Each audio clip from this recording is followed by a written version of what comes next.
Ito yung kabilang dulo ng Maitim Dos. Pagka kumaliwa ka rito, ito yung papunta ng Magallanes Drive.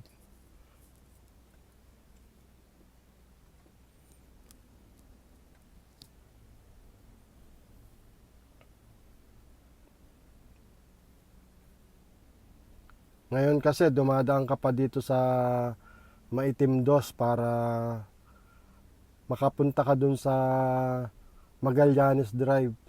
Pero once na natapos na yung ginagawa na yun kanina na tinuro ko sa inyo, mas magiging mas maalwan na kasi malapad na yung daan tapos dire-diretso ka na dun sa Magallanes Drive.